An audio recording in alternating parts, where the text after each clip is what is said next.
Hi, it's Rebecca Sullivan of Lewisville Family Counseling, and we are reading Chapter 30 of Just One Thing, Developing a Buddha Brain One Simple Practice at a Time by Dr. Rick Hansen. Tonight's chapter is called Aspire Without Attachment.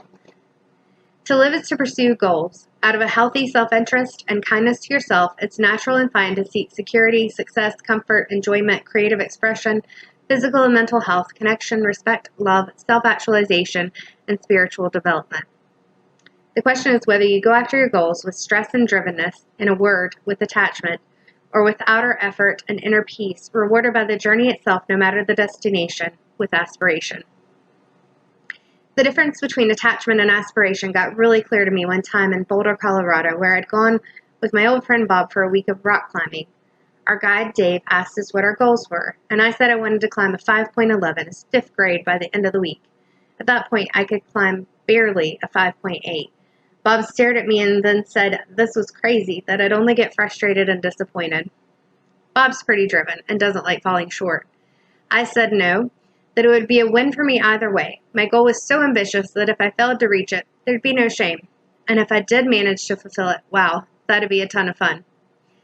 So I kept banging away, getting steadily better. 5.8, 5.9, easy 5.10, hard 5.10, and then on the last day, I followed Dave without a fall on a solid 5.11.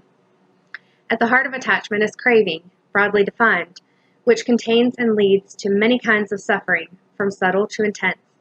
And while it may be an effective goad for a while, the stick that whips the horse into a lather, in the long run, is counterproductive when that horse keels over. On the other hand, aspiration, working hard towards your goal without getting hung up on the results, feels good. Plus, it helps you stretch and grow without worrying about looking bad. Paradoxically, holding your goals lightly increases the chances of obtaining them, while being attached and thus fearing failure gets in the way of peak performance.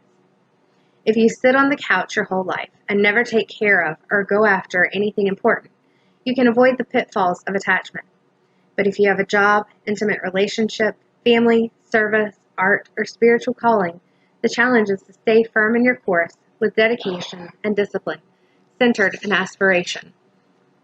How do we do this? Aspiration is about liking, while attachment is about wanting. And these involve separate systems in your brain. Liking what is pleasant and disliking what is unpleasant are normal and not a problem. Trouble comes when we tip into the craving and strain inherent in wanting what's pleasant to continue and what's unpleasant to end.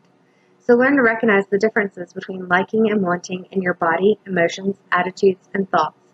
I think you'll find that liking feels open, relaxed, and flexible, while wanting feels tight, pressed, contracted, and fixated. Then, see if you can stay with liking without slipping into wanting. Help little alarm bells to go off in your mind. Alert, caution, when you get that familiar feeling of wanting and craving, especially when it's subtle and floating around in the back of your mind. Relax any sense of gotta have it. Feel into the ways your life is and will be basically all right, even if you don't attain a particular goal. Excuse me. Seek results from a place of fullness, not scarcity and lack. Try to remain relatively peaceful, even in the midst of passionate activity, since intensity, tension, fear, and anger all fuel a strong wanting. Release any fixation on a certain outcome. Recognize that all you can do is tend to the causes, but you can't force the results. Keep a sense of me to a minimum. Success or failure will come from dozens of factors, only a few of which are under your control. Win or lose, don't take it personally. Along the way, watch for the widespread belief that if you're not fiercely driven towards your goals, you're kind of a wimp.